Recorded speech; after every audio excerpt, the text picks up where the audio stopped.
Assalamualaikum warahmatullahi wabarakatuh. Perkenalkan, nama saya Anjali Putri Banuwati. Saya merupakan mahasiswi dari Politeknik Negeri Subang, jurusan Kesehatan Prodi Keperawatan dengan NIM 10405015. Di sini saya akan merangkum apa saja yang ada di dalam buku pendidikan Pancasila ini. Di dalam bab 1, ada orientasi terhadap pendidikan Pancasila. Yang pertama ada landasan dan tujuan Pancasila, yang kedua rumusan Pancasila, dan yang ketiga ada tujuan mempelajari Pancasila. Selanjutnya, landasan pendidikan Pancasila diantaranya yang pertama ada landasan yuridis, yang kedua ada landasan historis, yang ketiga landasan sosiologis, keempat landasan filosofis, kelima landasan kultural. Nah, tujuan pendidikan Pancasila yaitu pendidikan Pancasila mengarah pada moral yang diharapkan dapat diwujudkan dalam kehidupan sehari-hari, yaitu perilaku yang memancarkan iman dan takwa kepada Tuhan Yang Maha Esa dalam masyarakat yang terdiri atas berbagai golongan agama, perilaku yang bersifat kemanusiaan yang adil dan beradab, perilaku kebudayaan, dan beraneka ragam kepentingan, perilaku yang mendukung kerakyatan yang mengutamakan kepentingan bersama di atas kepentingan perorangan dan golongan. Selanjutnya, di bab 2, memahami sejarah Pancasila sebagai lambang negara Indonesia. Yang pertama, Pancasila dalam sejarah bangsa Indonesia. Pancasila tidak hanya sekedar confirm and deepen identitas bangsa Indonesia. Ia lebih dari itu. Pancasila adalah identitas bangsa Indonesia sendiri sepanjang masa. Sejak Pancasila digali kembali dan dilahirkan kembali menjadi dasar dan ideologi negara, maka Pancasila membangunkan dan membangkitkan identitas yang dormant, yang tertidur, dan yang terbius selama kolonialisme. Yang kedua, ada Pancasila sebagai lambang negara. Garuda sebagai lambang negara muncul dalam berbagai kisah. Sudah menjadi lambang kerajaan atau stempel kerajaan di Jawa, seperti Kerajaan Erlangga. Di Bali yang dalam banyak kisah Garuda melambangkan kebajikan, pengetahuan, kekuatan, keberanian, kesetiaan, dan disiplin. Garuda sebagai kendaraan Wisnu memiliki sifat pemelihara dan penjaga tatanan alam semesta. Dalam tradisi Bali, Garuda dimuliakan sebagai tuan segala makhluk yang dapat terbang dan raja agung para burung. Di Bali biasanya digambarkan sebagai makhluk yang memiliki kepala, paruh, sayap, dan cakar elang, tetapi memiliki tubuh dan lengan manusia. Biasanya digambarkan dalam ukiran yang halus dan rumit dengan warna cerah keemasan. Digambarkan dalam posisi sebagai kendaraan Wisnu atau dalam adegan pertempuran melawan naga. Selanjutnya juga ada memahami Pancasila sebagai lambang negara Indonesia dari putusan Mahkamah Konstitusi nomor 4 PUU X 2012. Selanjutnya di bab 3 ada memahami Pancasila sebagai sistem filsafat. Yang pertama, pengertian filsafat. Istilah filsafat dalam bahasa Indonesia memiliki padanan kata falsafah atau filosofi dalam bahasa Inggris, filosofia bahasa Latin, filosofi bahasa Jerman, Belanda, dan Prancis. Semua istilah itu bersumber pada istilah Yunani yaitu filosofia. Filosofia dalam bahasa Yunani merupakan kata majmuk yang terdiri dari philein berarti mencintai, sedangkan philos berarti teman atau cinta. Selanjutnya Sophos berarti bijaksana, sedangkan Sophia berarti kebijaksanaan atau kearifan. Ada dua arti secara etimologi dari filsafat yang sedikit berbeda. Pertama, apabila istilah filsafat mengacu pada asal kata philein dan sophos, maka artinya mencintai hal-hal yang bersifat bijaksana. Kedua, apabila filsafat mengacu pada asal kata philos dan sophia, maka artinya adalah teman kebijaksanaan. Dengan demikian, asal mula kata filsafat itu sangat umum yang intinya adalah mencari keutamaan mental. Selanjutnya, pengertian Pancasila sebagai sistem filsafat. Pancasila diangkat dari pandangan hidup yang berkembang dalam kehidupan bangsa Indonesia yang kemudian pandangan hidup ini dirumuskan secara cerdas oleh para pendiri bangsa dan diangkat sebagai dasar kehidupan bernegara. Selanjutnya ada konsep dasar filsafat Pancasila. Pancasila sebagai sistem filsafat mempunyai konsep dasar yang menjadi landasan bagi segala ajarannya. Konsep dasar itu adalah pandangan tentang manusia yang mempunyai peran sentral dalam filsafat Pancasila, manusia sebagai subjek maupun sebagai objek.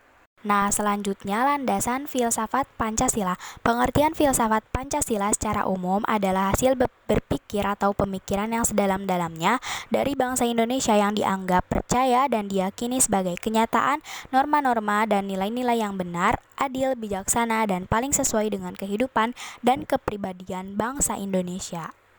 Di bab 4 ada memahami Pancasila sebagai sistem nilai, etika, dan norma. Apa sih itu nilai?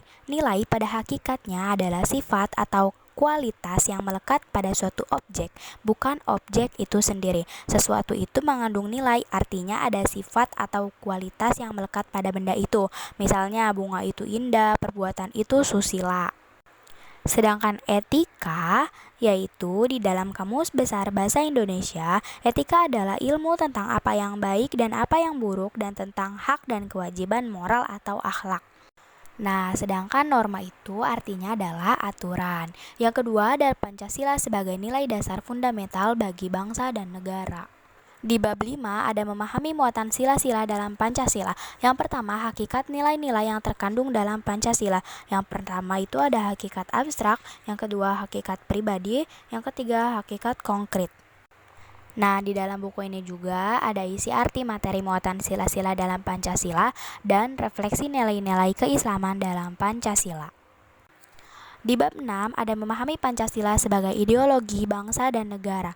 Yang pertama ada pengertian ideologi. Secara harfiah, ideologi berarti ilmu pengertian-pengertian dasar atau dalam pengertian sehari-hari. Idea disamakan dengan artinya dengan cita-cita. Yang kedua ada makna ideologi bagi bangsa Indonesia. Yang ketiga perbandingan ideologi Pancasila dengan ideologi lain. Yang keempat ada kedudukan dan fungsi Pancasila dalam tata kehidupan bangsa Indonesia. Dan yang terakhir ada memahami makna Pancasila sebagai ideologi negara dari putusan Mahkamah Konstitusi nomor 100 PUU XI 2013. Selanjutnya di bab 7 ada memahami demokrasi Pancasila. Yang pertama perkembangan demokrasi di Indonesia dan yang kedua konsepsi demokrasi. Para filsuf klasik seperti Plato, Aristoteles, dan Polybios pada umumnya mengklasifikasikan bentuk-bentuk negara menjadi 3 bentuk, yaitu monarki, aristokrasi, dan demokrasi. Kriteria yang digunakan dalam klasifikasi tersebut adalah jumlah orang yang memegang pemerintahan dan sifat pemerintahannya. Di bab 8 ada memahami hak dan kewajiban asasi manusia dalam Pancasila. Yang pertama ada sejarah perkembangan hak asasi manusia. Yang kedua ada istilah dan pengertian hak asasi manusia. Hak asasi adalah hak yang dimiliki manusia yang telah diperoleh dan dibawanya bersamaan dengan kelahirannya di dalam kehidupan masyarakat. Yang ketiga ada macam-macam hak asasi manusia.